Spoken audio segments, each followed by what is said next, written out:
Hi, I'm Luis Santeiro, and you're watching a podcast where nostalgia comes alive. It's Jake's Happy Nostalgia Show, so roll it. Welcome to Jake's Happy Nostalgia Show, the podcast where nostalgia comes alive. Since July of 2021, Jake and his friends have interviewed professionals in the worlds of acting, directing, writing, puppeteering, and many more. Who will they be chatting with in this week's interview?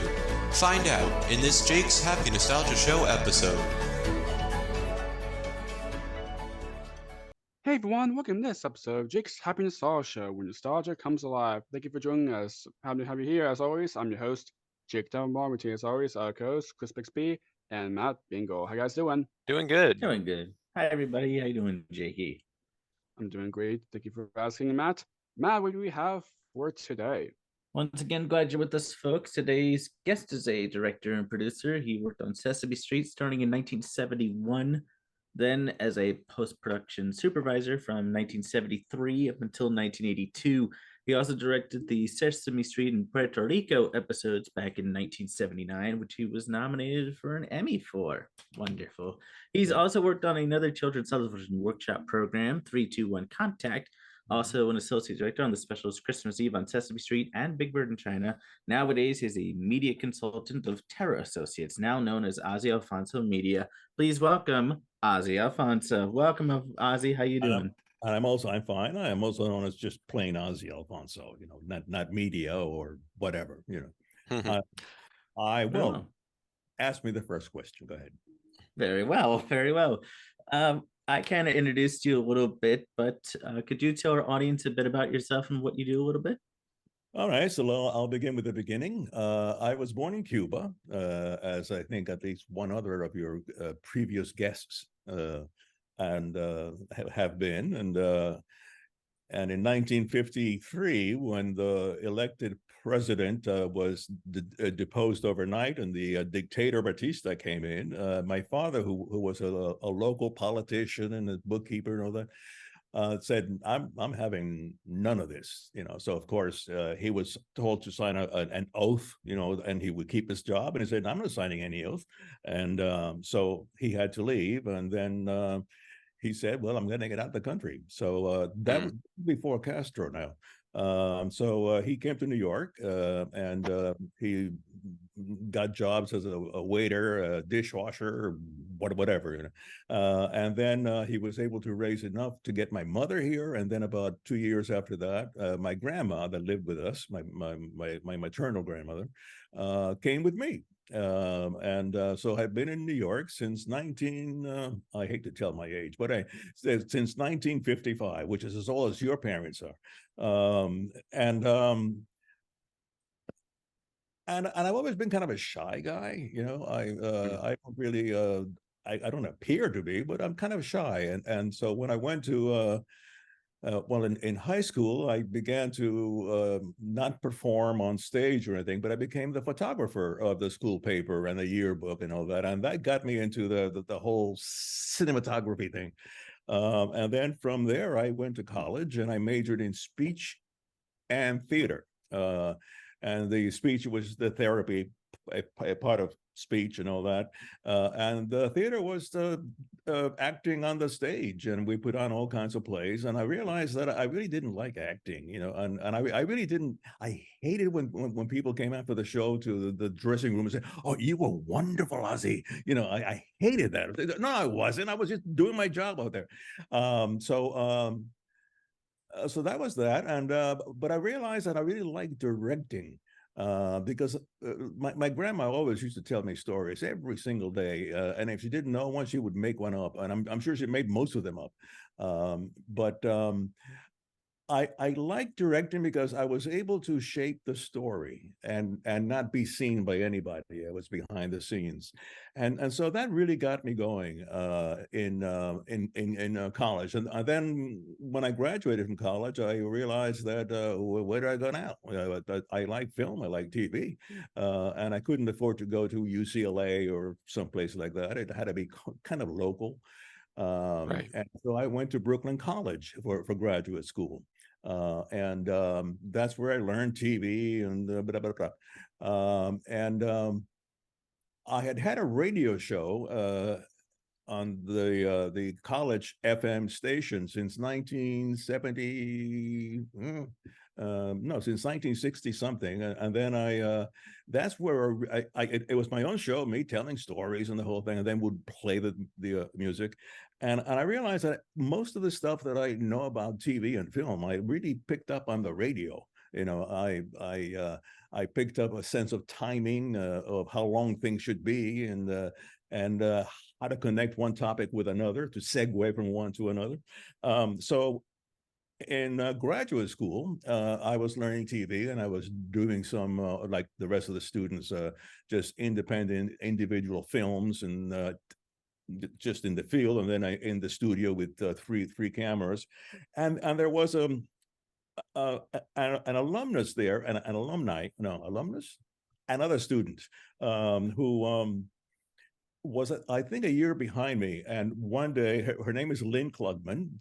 And one day she came to me, she says, Ozzie, you know, I'm volunteering on this children's TV show. I think you would be great for it. And I'm saying, oh, come on, Lynn, kids TV show? You know, I don't, come on. And she said, no, this is really different. You know, and I said, okay, fine. So, but I don't want that. So I went home one day, and I turned on the TV, and she had told me that it was this thing called Sesame something, Open Sesame, or whatever. So I tuned into PBS, and I saw, I think it was James Earl Jones, just doing the alphabet. B.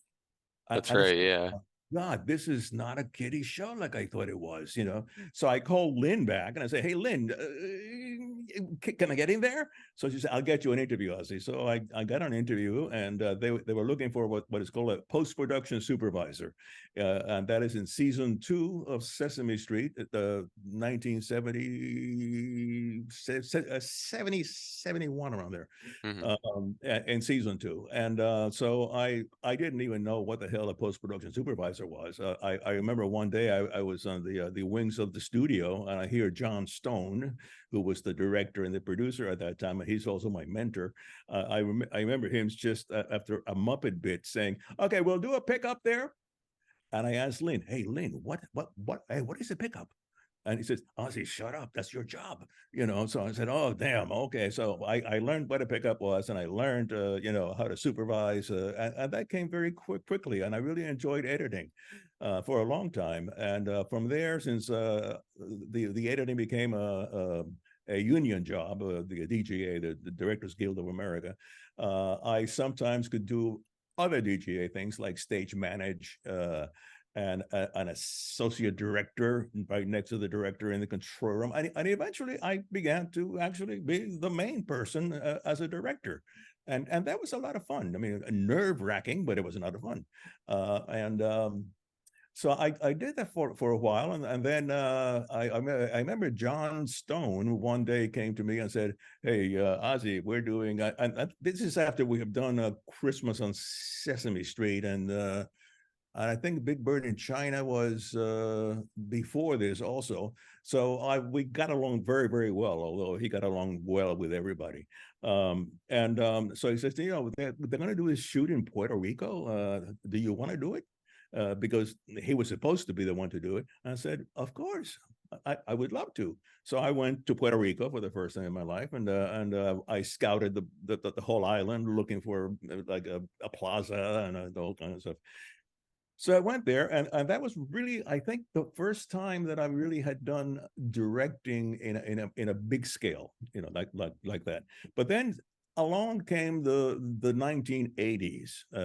I think it was in 1979, around there, when this science show, as it used to be known at that time, and it was called 3-2-1 Contact. And I realized, oh, they're doing stories that I would love to get into. I love science, you know. And I remember I asked my friend Cher, who was a secretary to one of the producers. I said, "Hey," and I read a thing on Life magazine on scanning electron microscope, and I've seen the pictures. And I said, "Oh, I would love to do a thing on scanning electron microscope." So she found a place out in New Jersey, someplace, and so I went off and I began to do that. And then executive producer for the first year ended. For the first year, I just did just a few shoots here and there. And then the man that was the executive producer of Sesame then became the executive producer of 3-2-1 Contact. And he came to me and he said, Ozzie, would you like to direct this show? And I say, oh, sure. And I told him, but I don't want to just direct. I want to be the asshole behind them, the producer, So he said, okay, so you're one of producers, and fine. So I began to be one of 3 producers for that show and the director, and eventually I began to write a few things too. And that got me all over the world. I mean, I went, let me see, where did I go? France, in Southeast Asia, you name it. I mean, South America, India, France, just everywhere. And even underwater diving to do a story on underwater archaeology. So Wow. I'm not I couldn't swim very well, but when you put a thing in my mouth and you teach me how to swim, I mean how to breathe, I'm fine. So I did that. It was the best time I've ever had in my life. I mean, I really, right now, I can't remember in specifics which of the shows or which of the countries I had gone to, but it was wonderful. And then the funding for the show stopped in 1980, 88, 89, around there. And at that time, I went back to the Children's Television Workshop, or Sesame Workshop as it was known then. And I was, I guess out of pity, because they didn't want to fire me. They made me executive producer or executive VP of development. So I was like, okay, well, whatever that means. And very soon I realized that was nonsense. It was like, I remember Where in the World is Carmen Sandiego, if you're familiar with that. Oh yeah. And I said, Wonderful show, yeah. Great show. TV show, and it could be on geography, and we could do it with the same thing as the 3-2-1. And I even wrote to the people that made it, and they said, sure, if you want the rights, we can give you the rights, since you're CTW and all that. But then CTW said no. And then shortly after that, and I forget who picked up the rights, but they picked up the rights and they did an animated show completely. With Where in the World is Carmen Sandiego. And then, let me see, then I left Sesame, I left the workshop, and a friend of mine that I had met as a field producer in 3-2-1, he said, hey, why don't we start our own company? Well, I thought that was a great idea, and we started our own company called Terra Associates. And we did a lot of stuff. I mean, hundreds of stuff, hundreds of hours for Scholastic and for just you name the publisher, and we did it for them.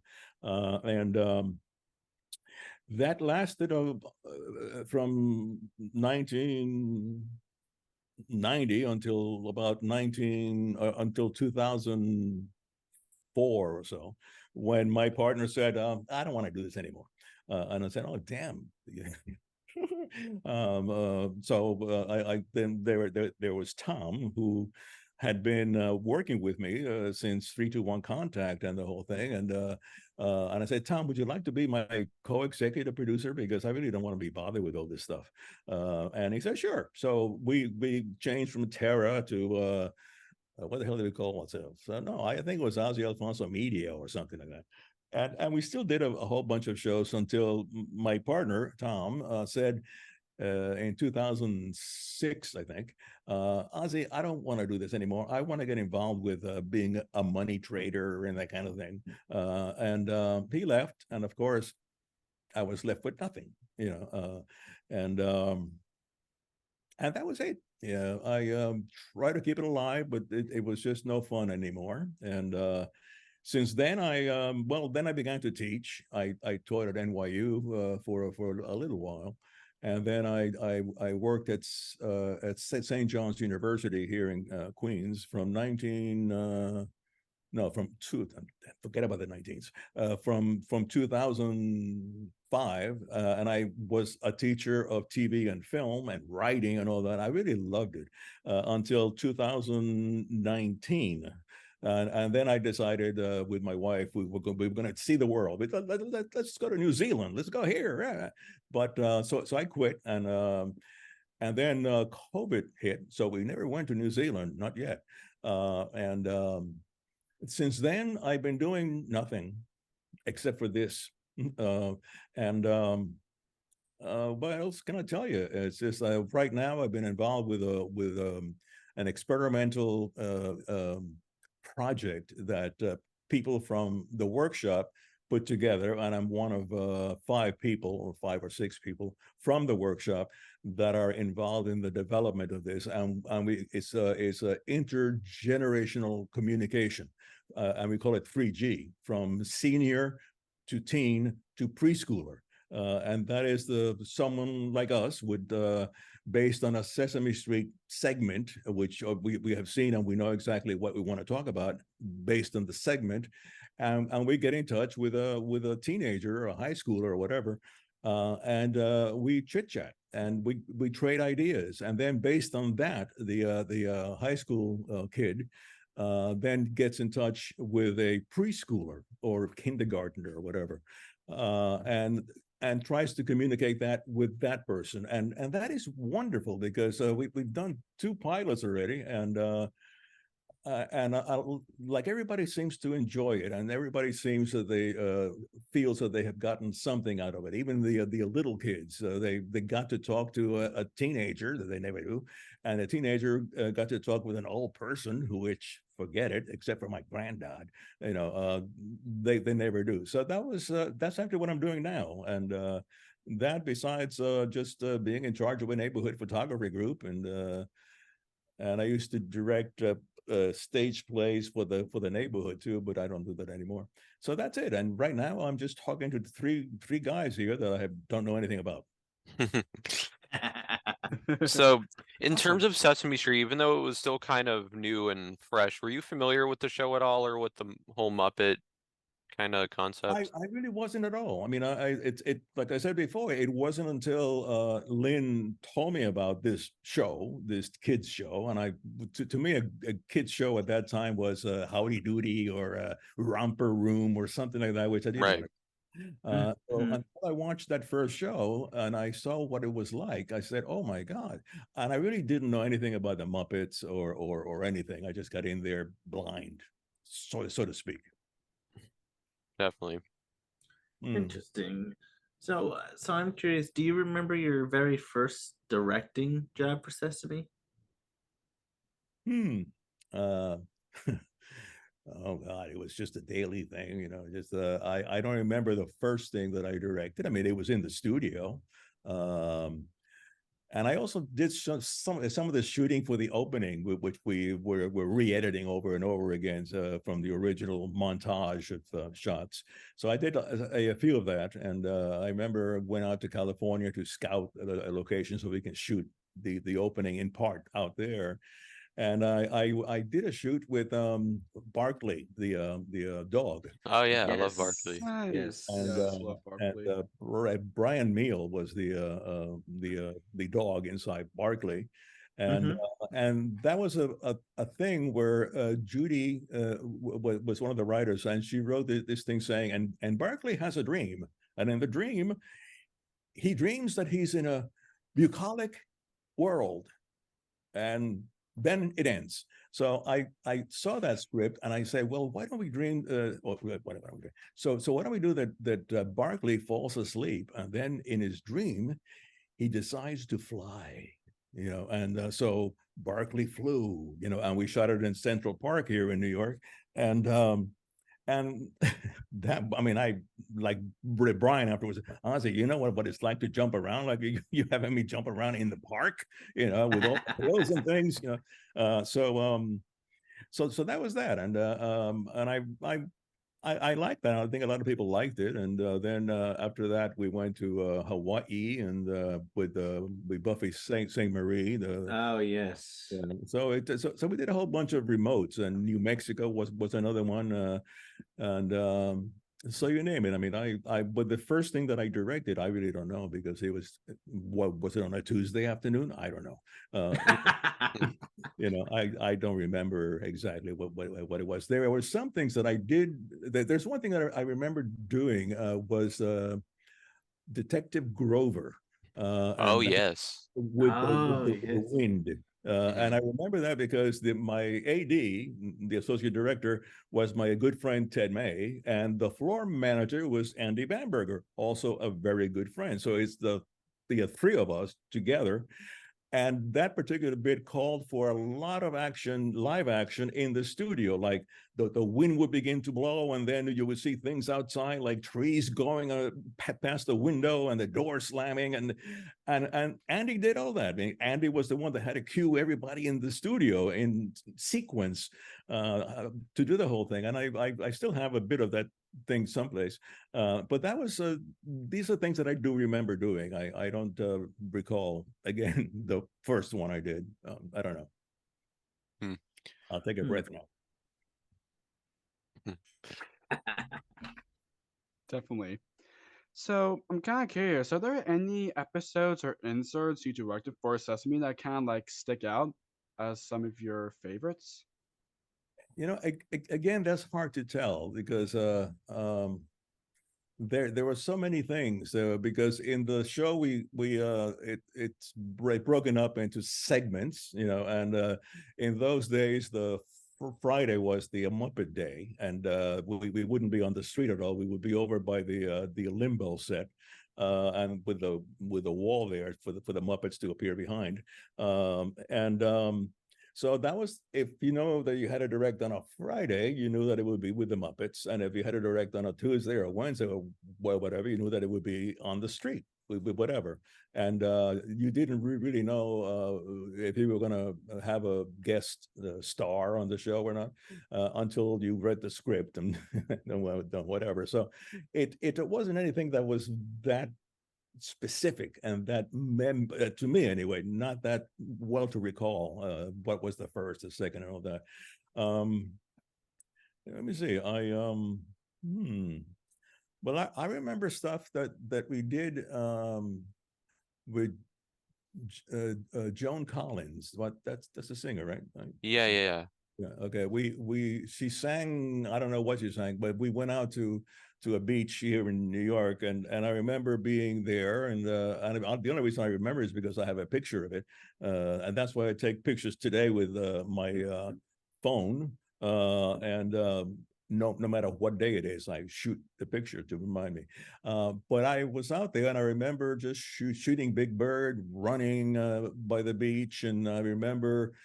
Then I shot when on the way home. I put a camera. I told the cameraman to get in front of the van and shoot out into the road as we drove.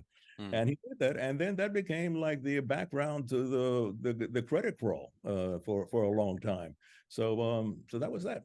Yeah, what can I tell you? Oh yeah, Nice. yeah. That was Wonderful. for a couple years, I think.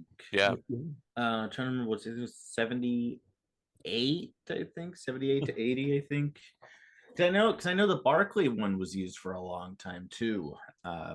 Barkley and the Yeah. Kids. Yeah, That was used for a Barkley is while. Brian. I know is an author now. He's written a whole bunch of books. Yeah, Oh, yeah. he's a writer now. Yeah, and he's written a whole bunch of stuff for children's TV as well. Well, Mhm. okay, yeah, and I keep in touch with him. Just online and that kind of thing. And Nice. so Wonderful. Nice. That's cool. So we had mentioned earlier Sesame Street in Puerto Rico.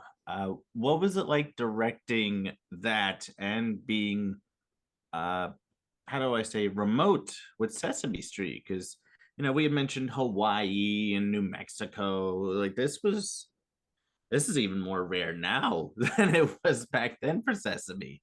Well, with Puerto Rico, I remember I knew what the script was, and I knew what it needed, what kind of locations it needed. And one was a plaza, and another one was it had to have a church or something inside with steps. So I remember I went down there to scout it because I'd never been there, and I rented a helicopter, and it took me all over the island. And I kept saying to the pilot, just take me to a town with a plaza. And he said, well, every town has a plaza. So, well, take me to one that you like. So he took me to a town all the way on the west end of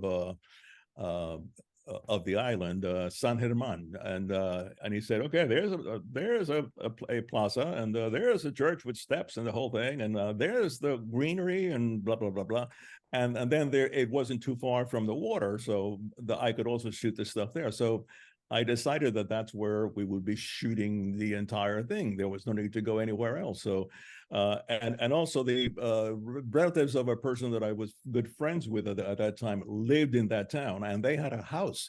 So plus I had a house to shoot in, and a backyard and the whole thing. So that's what I remember about that, and I remember like one of the early shots is actually the beginning of the show, more or less. It's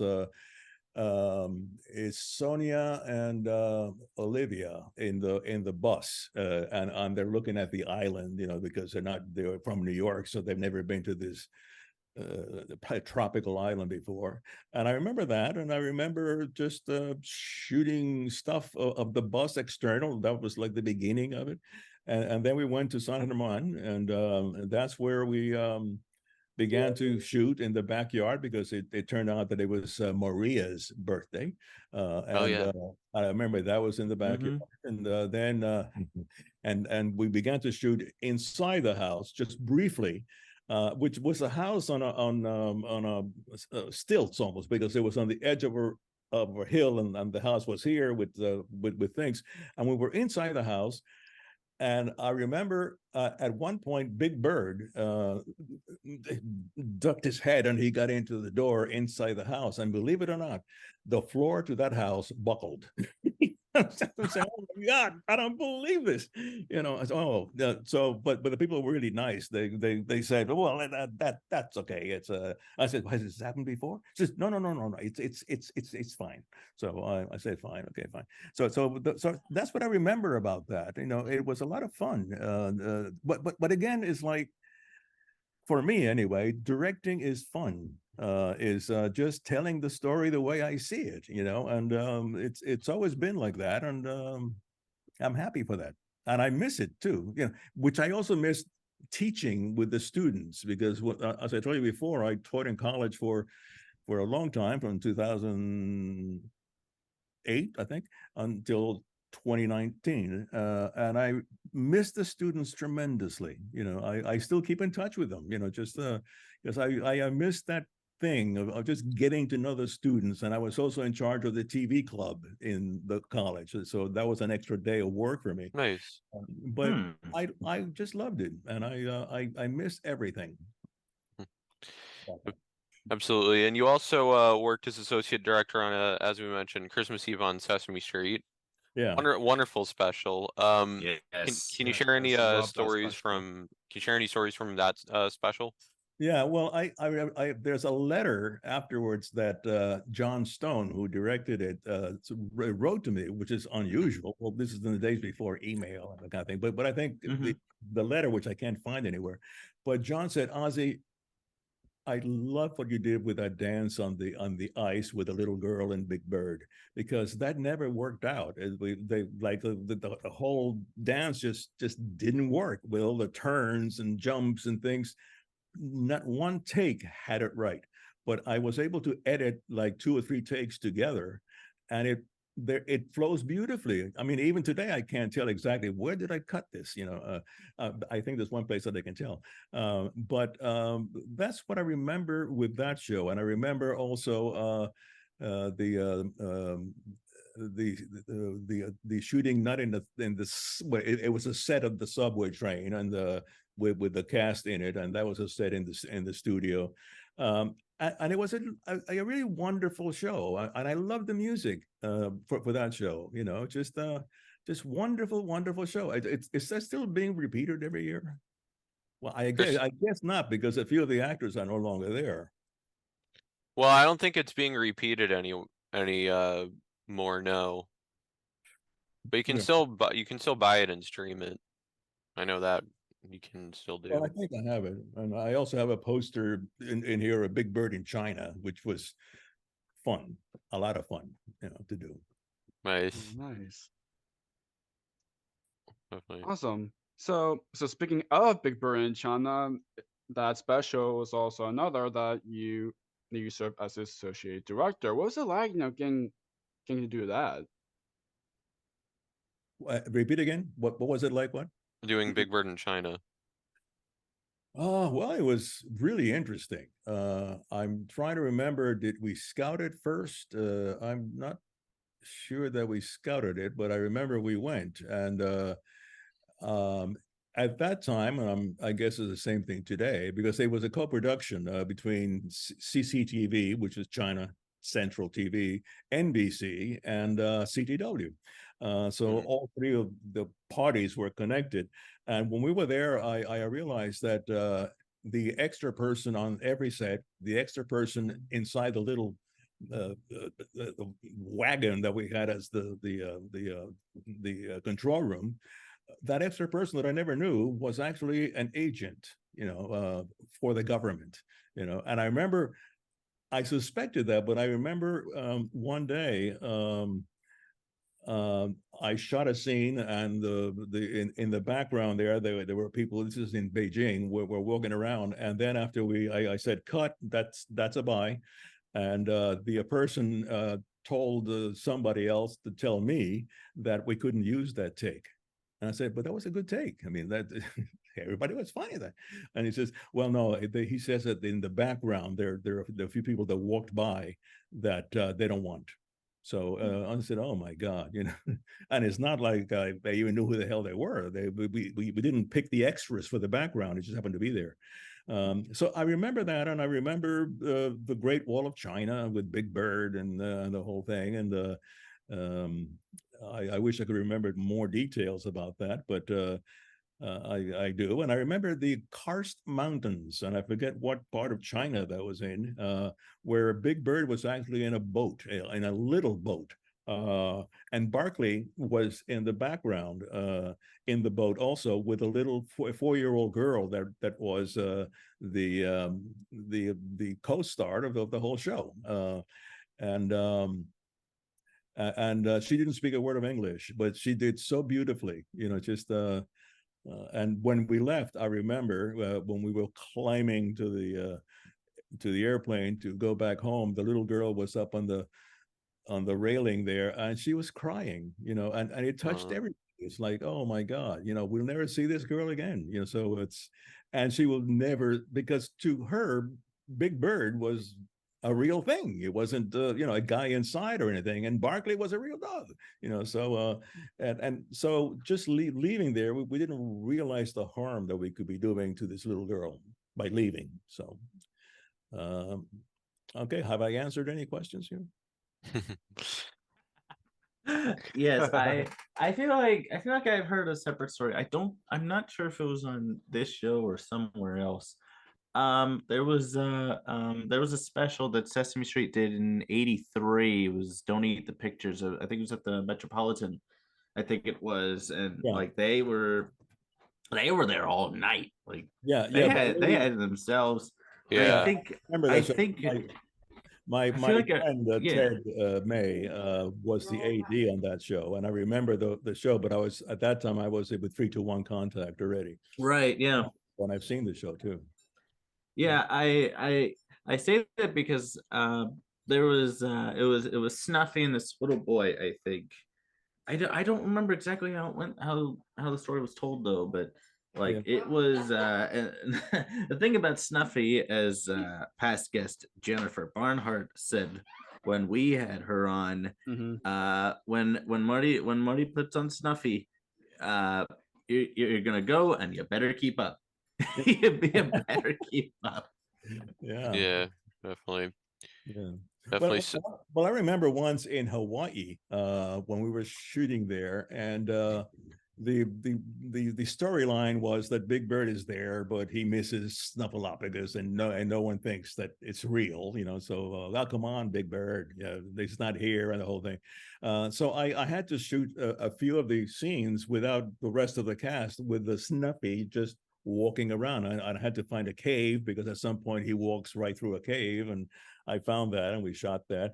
And then there was the scene where Big Bird discovers Snuffleupagus. And I said, "Oh my God!" I think the scene, the way it read is like Big Bird comes out of the sky. So yeah, right. But it was actually a prop person. Oh God, I'm sorry to forget his name now. It's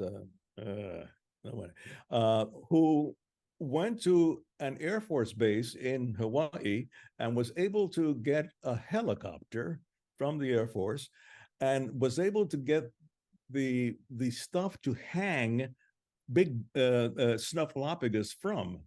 So, and I remember that one scene, we'd never seen it before, but Big Bird is on a field, and then all of a sudden he looks up, and we see for the first time the helicopter coming in, and Snuffleupagus just hanging down, and that really like amazed all of us, even while we were shooting. It was saying, "Oh my God," So and it worked. I mean, at some point we had to fill up the Snuffleupagus, so we had to cut the scene there with people, and the rest of the show went on from there.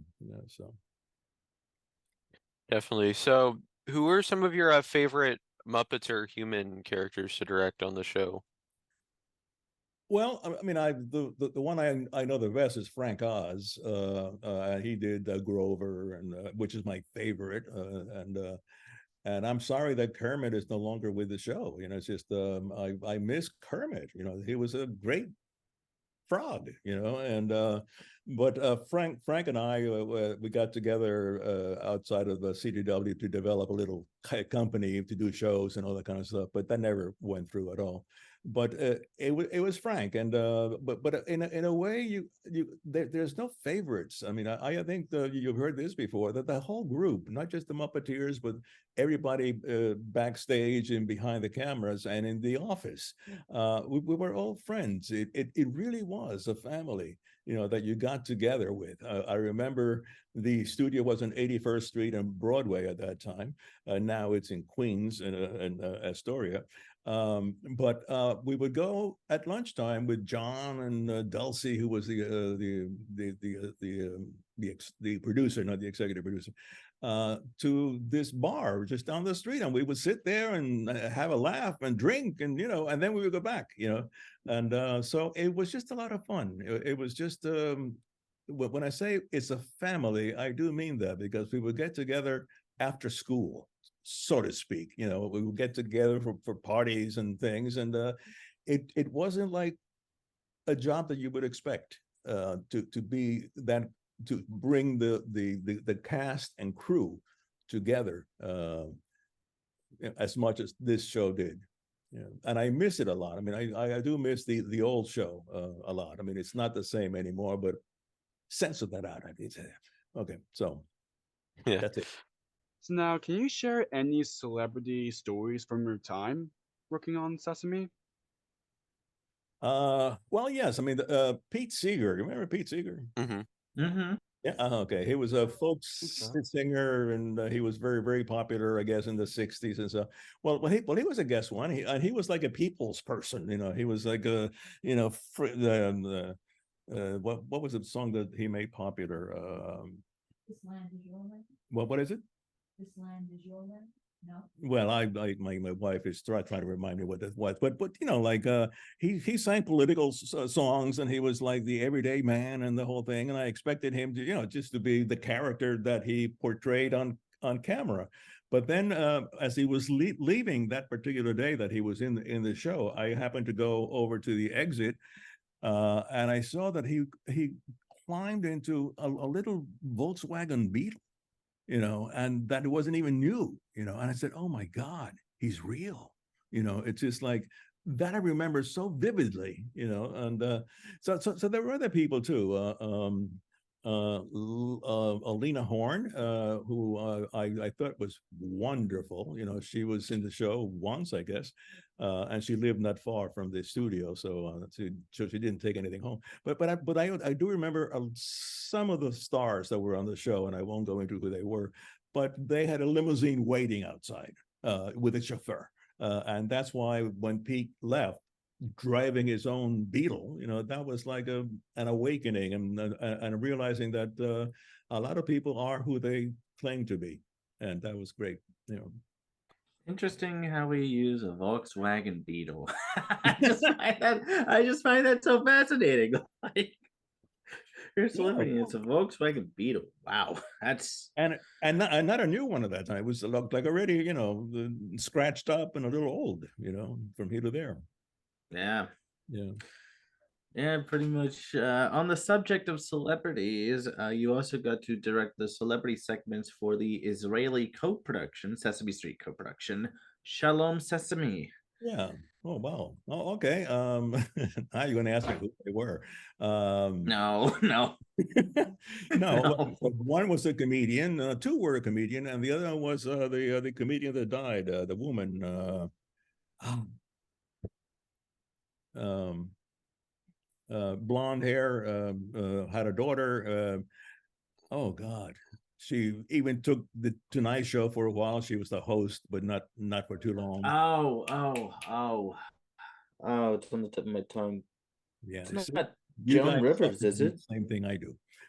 Well, anyway, so it was her, and I remember it was we shot it at her house, and I just got to know her from just being. I actually sat on the bed with her because she had to make a phone call, and I was talking to her, so we sat on the bed while she made the phone call, and it was a very nice thing that I remember, because all of a sudden, again, the personality drains away and you begin to see the person. I think she was a lot like herself. She was Joan Rivers. That was the name. Okay. Yes, it was Joan Rivers. Yeah. And thank you. And then the other one was a comedian. I forget his name. His name I really won't remember. Who? Who? Alan King. Alan King. Thank you, my researcher here. Alan King, and then there was another one, and she won't know because I don't remember much about him at all. But I mean, those were the things that the segments that we did for Shalom Sesame, I mean that was fun to do. I mean it was just like I don't even remember when we did them. I guess it was.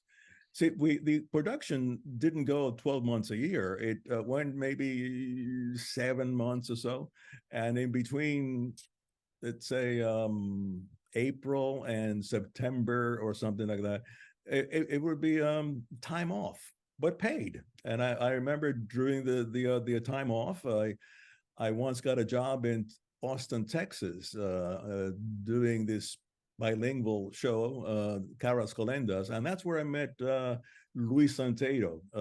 He was there. Yes, good friend of ours. Yes, good friend of ours. The I was previous the guest. one that actually got him the job on Sesame Street. It's just oh wow, wow. Yeah. So I remember the first time I met him. He was in a pool, and I was standing next to a pool, not in the water, but he was in the water. And I remember I didn't know him at all, but he just popped up with the goggles on, and I said, "Oh my God, Luis!" Oh, okay, and then that's how I got to know him at all. And he became a very successful, and I until very recently.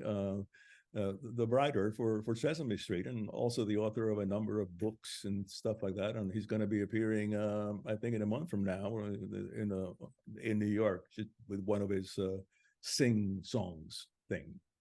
Yeah. Nice. So after leaving Sesame Street, we of course mentioned 3-2-1 Contact, where you worked as a director, producer, and writer. So what was can you talk about the kind of transition from working on Sesame Street for several years to now working on 3-2-1 Contact? It was very different. Not distasteful. I mean, it got along very nicely, but it just the formation of the crews was very different. For one thing, we shot mostly remotes, and then the wraparounds would be shot in the studio. But the shooting in the studio were just a small part of each show. And then when we went on remote, we had three actors, and we would send them around the globe, literally. And I remember one of the actors was sent to Antarctica, and they asked me to go. I say, I don't want to go to the South Pole. Really, it's a thing that you will talk about years from now, but I don't want to go. But one of the field producers did go, and I remember with the actress in the snow, and the actress had a whole bunch of penguins behind her, and she began to talk about penguins, and in the middle of her monologue, the penguins began to go. It's just like you couldn't hear a word she was saying, and that was the thing that I remember, not from being there, but just seeing the outtakes, and and so it was different. I mean, we had three producers, and the three of us were very different from each other, and at times we would even produce for each other, so like for instance. I think that someone had a thing on flying for one of the shows, and I like to fly. I am a pilot. I mean, or at least I was until a few years ago. He was the producer of the show, but then I think I was the producer of the flying segments, where the plane takes off and you're in the cockpit and that kind of thing. So and it's like that. I mean, and we did a lot of interesting shows. I mean, we did a whole show on what, because there were a whole bunch of extras to 3-2-1 Contact after the season. The funding died, and then there was 3-2-1 Contact Classroom, which were re-edited shows just for the classroom, a little more straight on. But there was one show that we really had to have a lot of approval for, and that is what teenagers want to know about sex and growing up. And we shot this in Glen Cove, Long Island. And I remember we really had to have approval with every single word that was said, and to make sure that didn't go wrong, And as like one of we were in a high school with a whole bunch of kids, and there was a girl in the high school that was on camera, and she turned out to be a very well-known singer personality. And don't ask me who, because I don't know. So, well, you guys look bored to me. No, I'm No. just listening. Why? Just listening. That's all. 3-2-1 Contact is a good show though, because it is. Because back in the day, there's not as much now, but back in the day, Children's Television Workshop put out a lot of wonderful shows, like obviously Sesame Street and 3-2-1 Contact, and then there was the original Electric Company. Yes, that was. I mean, I didn't work in the Electric Company, but they were shooting in the same studio where we shot the show, and I was still in the editing room when the Electric Company was on. And I remember I met the actors, just going in and out of the studio, and Bill Cosby is Bill John Cosby, Yeah. Bill Cosby, yeah. And so I just got to meet the actors on there, and but I never got involved with it. And and the other one that the CDW produced was the math show. Square One. Square One TV, yes. Well, I'm so glad you guys are here. You remember everything. Yes, Square One, and that was actually, I wasn't involved in that at all, because I wasn't editing when that show was being taped or anything like that. And I think there was a reading show. And What About Naomi? It was a reading show, and I forget what the name of it was. But it ended with a little voiceover, so and so and so and so, and then it always ended with, and what about Naomi? And so that's what I remember of that show, the reading show. I wish I could remember it. That's not the Electric Company, although that had to do with grammar and stuff like that. Well, anyway, I'm sorry that I don't remember. No, that's fine. That's fine. Because like you said, this kind of thing was stuff that happened like years and years ago. So, sometimes it all just kind of blurs together.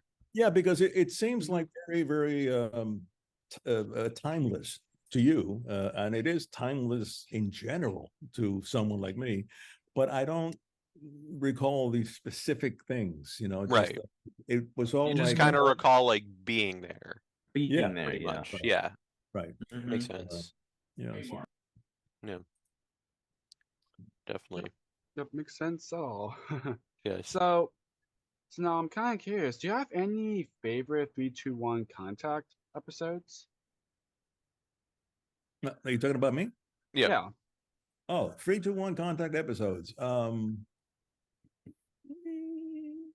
Well, I mean, that one that was a special, what kids want to know about sex and growing up, was one of them. And Mhm.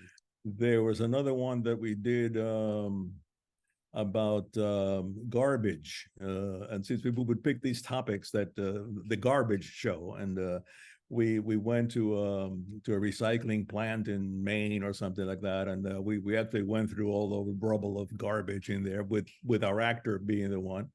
And I remember, an interview with, oh God, what's his name? The Watson, the the co-person that did the DNA thing, and Yes. Yep. and we had this actress from the show there, and I would kind of guide the chit chat between her and him, and I remember at one point. And we stopped and we took a break. And I remember her going over to Watson and saying, "Well, of course, you don't believe that, right? Because we believe in God." She's, I'm saying, she's saying to this very well-known scientist in the world, the man who kind of co-discovered DNA, she thinks that he was just BSing us with Hall, because I didn't know this until the time, but she was a very religious person. I couldn't have guessed that, and that was very embarrassing, really. And I remember that because of the embarrassment that I had after that. Yeah. Mm. Yeah, Huh? Who? Eight. Oh yeah, well, we did a thing on AIDS, and Well, yeah. now you're going to remind me what that thing was on AIDS. Well, because we did a thing on AIDS also, with my own group after all of that, with Terra Associates, where we had two basketball guys just going back and forth, and we got into the whole topic of AIDS, and this was in the 80s when it was becoming like a very well-known thing, and until then no one knew what the hell that was, so Right. I remember that one more or less. I don't remember the 321 contact episode on AIDS, but oh yes. Oh God, how about it's this kid, Ryan something or other, and he was a teenager, like 14, 15 years old, and he caught AIDS, and he wasn't sexual or anything. He wasn't gay even or anything, but he was ostracized from the school that he went to because he had AIDS, so he couldn't go to that school. And then his mother had a very hard time educating him, so they finally had to move to another town. This is in the Midwest someplace, and they moved to another town, and the same thing happened there. They wouldn't allow this kid into the school, and it was awful. And I think he caught it from blood transfusion or something like that. And finally, he went on a crusade. I think his last name was Ryan something or other. And he would begin to talk, and the show that I remember, we had him in a high school class here in New York, talking to the kids there who were not much younger than he was, about AIDS and what the problem was and what to prevent and that kind of thing, and that was Ryan White. Mhm. Ryan White, that was his name, and I don't know if he died, but I think he might have died not long after that, from AIDS. I'm sorry to say, but that was a show. I mean, that was again, these were things that were very good, but very touchy. just if I remember, it's because of the sentiment and the emotion involved with the whole thing, and that's what 3-2-1 did. No matter what you were doing, it would be very, very hard. Like the Ryan White story, which I think was the name of the show. So similarly with Sesame Street, who are some of your favorite celebrities to work on with 3-2-1 Contact? The celebrities with 3-2-1? Mm-hmm. Oh my God. What is the celebrities with 3-2-1? Sorry. Well, I mean, I have to think of who the celebrities were, because we did a space week, and I went Oh, down wow. Nice. to the Houston Space Center, and there I met Sally Ride, and Yes. and a whole bunch of other astronauts, people who had been up there, and the Mhm. kids were asking questions. What is weightlessness like? And then the astronaut would demonstrate, and then we got one of the actors in the show to go on the plane that goes up and down to Vomit comet. the comet, the vomit comet. That was what it was known as. And it was just sort of a jet plane that would go up, and then it would make a sharp turn, and for about 30 seconds it were completely weightless up there. And I remember we sent our actor. They wouldn't allow the entire crew up there. It was just our actor and the camera person, and she was going to show what a a thing, the thing. Sorry. What it would feel like, what you couldn't do, like a yo-yo, for instance. So you could do the yo-yo online, but up there she couldn't even throw the yo-yo down. It would go all over the place, and so we shot all that, and that was just very, very interesting. So the entire, I guess, week that we were there, meeting all the astronauts, and actually going through a lot of the exercises that they have to go through for weightlessness and the whole thing.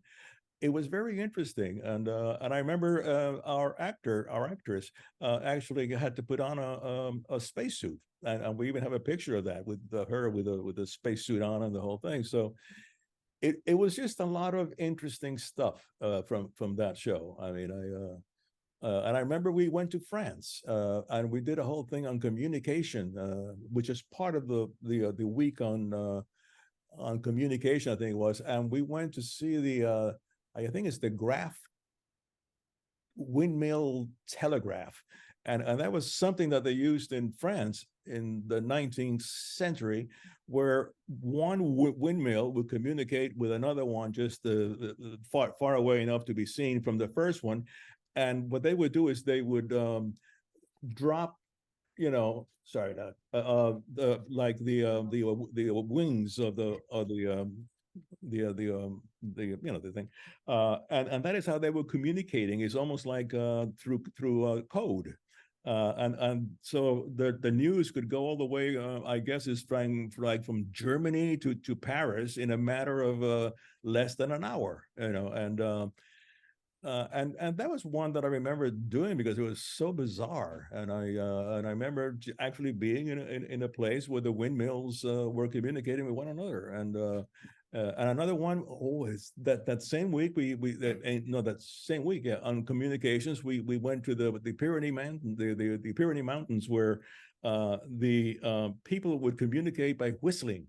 And from one to another, it's like birds, and we even went to a place, I don't know what town it was in, but to test whether the whistle that one person did was understood by another, and that was in a studio of sorts. And yes, the other person understood, and they weren't just simple things, that they were like the rain is coming, or I'm very tired, I'm going home, and that's all in a whistle of sorts.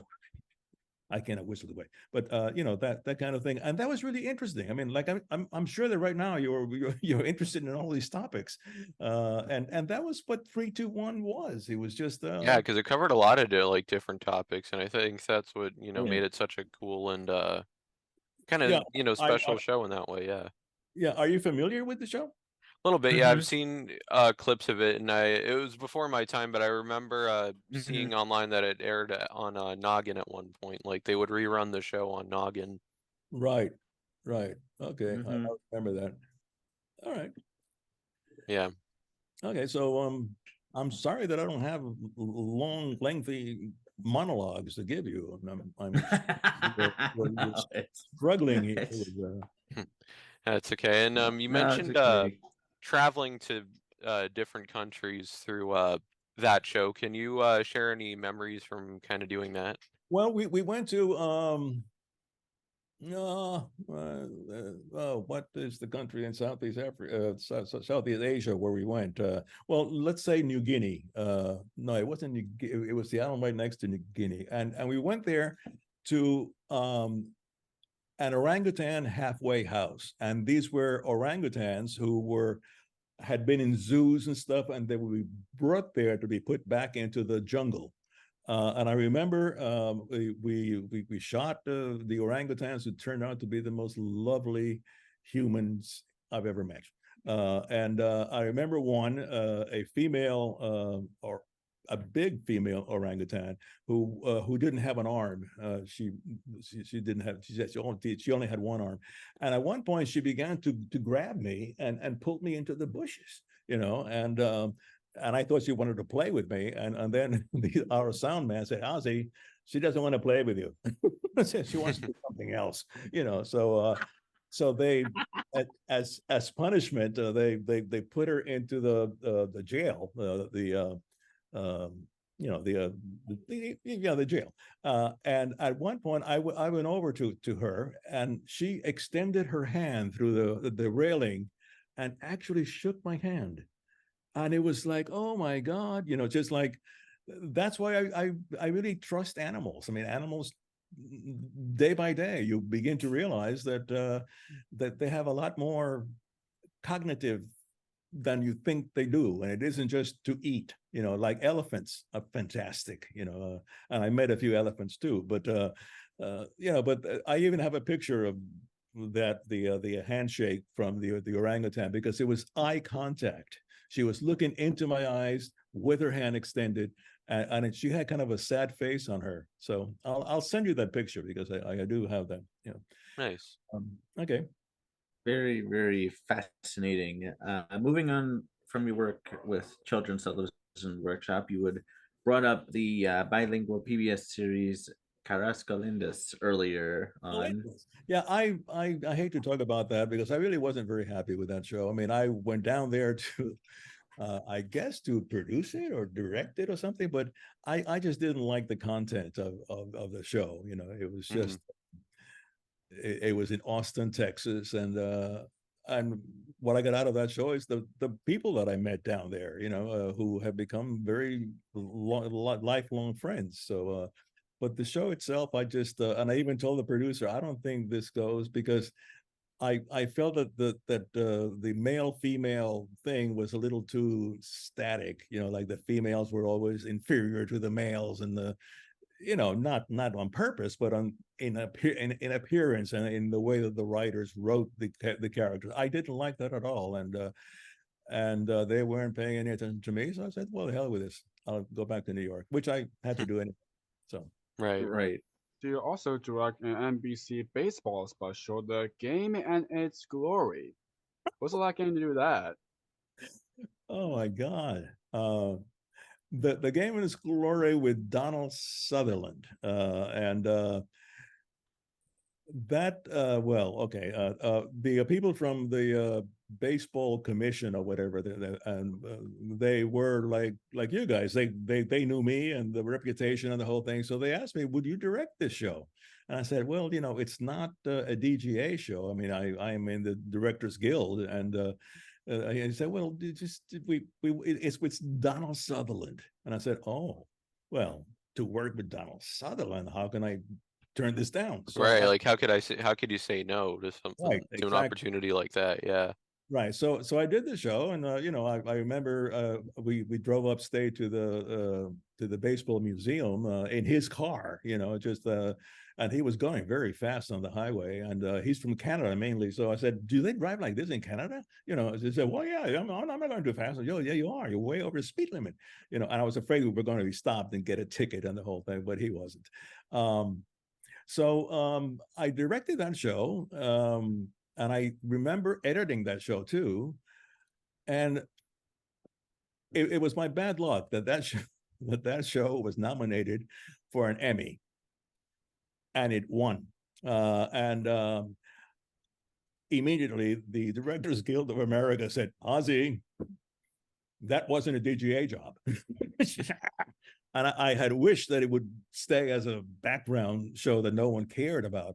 And it won not for the directing, it won for the best sports special. And so that was my bad luck, and however you want to look at it, so. Yeah. So you also produced, wrote, and directed a series of shorts for Nickelodeon. Can you kind of talk a bit about your work with them?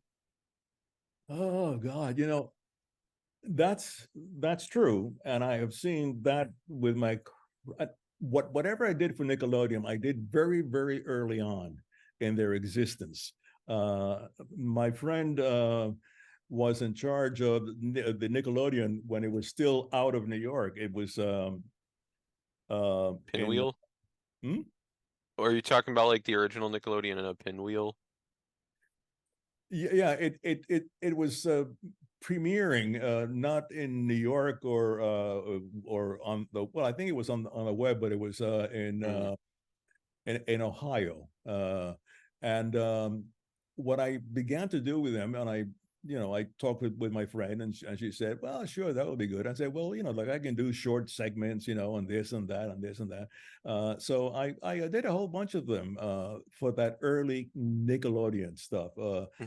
I really can't tell you what they were, but I remember doing them, and I remember one was with the kids on top of a car, and it was about I don't know, danger or something like that. And another one was the son of a friend of mine who was a little kid. He was like maybe 4 or so, but I could get into the house, and he was playing piano. I don't know what the topic was, but like there was a whole bunch of those things. And then after all that, then Nickelodeon went worldwide, and so at first on cable, but now it's online. So yeah, Definitely. your hair looks good, Jake.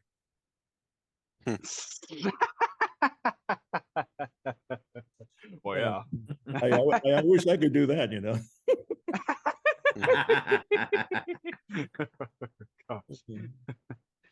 Now, since 1991, you've had your own video production consulting company, as you mentioned, Terra Associates earlier, now called Ozzie Alfonso, or Media, or just Ozzie Alfonso now, as you mentioned earlier.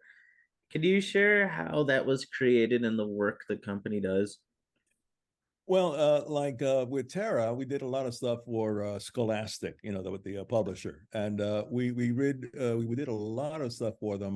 They had a series called Read 180, which was for in school use, and that had a lot of stuff in it. And at that point, I also had field producers that would go out. I was the executive, and so we did a lot of stuff for them. And I hate to go into the other publishers, but we did stuff for a whole bunch of publishers. Oh, we did one for I forget what the show was. Well, I mean, what the company was, but it was something that had to be produced in American English and in British English, and that was hard. We had the guy from England when we began to cast, and he would say, "Is this good accent for England?" He says, "Yeah, that's good. She's English. Oh, good." So at the end, he said, "How did you find all these English speaking people from the British English?" And I said, "Well, we put out a cast call, and that's what you got." So we got the British speaking English and the American speaking English. And I only found out after the cast that a lot of the people who were approved by this guy from England to be speaking their language with their accent were actually from here. And one was from Texas, and she said, "Oh, it's a good thing you didn't tell me that before, because I really would have been lying." So it was just that kind of thing. Yeah. So what else is on my resume there? You brought up like, oh, did I work on that? We can have that same thing with previous guests. Like sometimes it'll be like IMDb, for example. That's a hit or miss because Yeah. it'll be like, you worked on this. No, I didn't. No, no. Like the first season of 3-2-1 Contact, I was still at Sesame Street. Yeah, at that time I was still, and during the hiatus, I went to their executive producer and I said, look, I can do stuff. I can do some remotes for you, and she said, okay, let's let you produce a few things that we have in mind, and I'll put you with this cinematographer. And what month were you born in? And I told her what month, and she says, oh, great, he's the same. He's a Leo with you. That's great. I'm saying this is the executive producer of a science show putting astrology as a way of hiring people. So as it turned out, it was a good match. Yeah. So as we're kind of getting close to our wrapping up, are there any words you'd like to say to those who have supported you and followed your career? Well, thank you. I appreciate it. I mean, I don't know other than you guys of anyone who has followed my career. Well, thank you guys too. Just it feels good to be interviewed by three people who are experts on what I've done with my life. And I wish I could have done more now that you're talking to me. So okay. Our pleasure. Yes. It's our pleasure indeed. People would like to connect with you. Where can people find you? Well, I am on Facebook. That's one place under the name Ozzie Alfonso. I am also on Instagram and LinkedIn. I'm in all those areas there. Nice. And links to those will be in the description down below for people to connect. So this very last question that Jake's about to ask is a question we ask to all of our guests at the end of each interview. Go ahead, Jake. Thank you, Chris. So, of course, this podcast is called Jake's Happy Nostalgia Show. Hey, look at that. This production. When you think of nostalgia, what do you think of? Or in your own words, how would you define the word nostalgia? Well, the last hour has been about nostalgia for me, because we've been talking about things that I have done, that I have loved doing, and that brings feelings in here, is remembering things that have happened that no longer exist, and you wish you could go back in time, and but that's not possible. So to me, is thinking of what has been that you enjoy. So Absolutely great word to end on. Exactly. Thank you. yeah. Thank you very much. Yep. Well, Ozzie, thank you so much Thank for you. taking the Thank you very time to much. do an interview on our podcast. This is a blast. Yes, and thank you Okay. very much, for what you've done over the years with Sesame and everything. What you've done, it just means a lot, and and we've done be a part of our lives, and a lot of other Sesame fans as well. Keep up with the great work of what you're doing, and cannot wait what's next for you in store. Okay. Yes. Keep in touch. I'll let you know when this goes up, Ozzie. Will do. Okay. Thank you. All right. Thank Bye, you. Ozzie. Pleasure. Bye. Take care, Ozzie. All right. See ya. Okay. I am leaving. Bye. Yeah, so that was a fun chat, everyone. It's goodbye from us as well. We absolutely enjoyed our time with Ozzie Alfonso. Keep on the lookout for more wonderful interviews as always, and take us home. What do we say, Jake? Keep nostalgia alive. Take care, everyone. See you next time. Take care. Bye. Goodbye. Bye. Bye-bye. Thank you for tuning in to another wonderful Jake's Happy Nostalgia Show interview. Be sure to follow Jake and the crew on social media and stream the show wherever you find your favorite podcasts. And as always, remember to keep nostalgia alive. Bye-bye.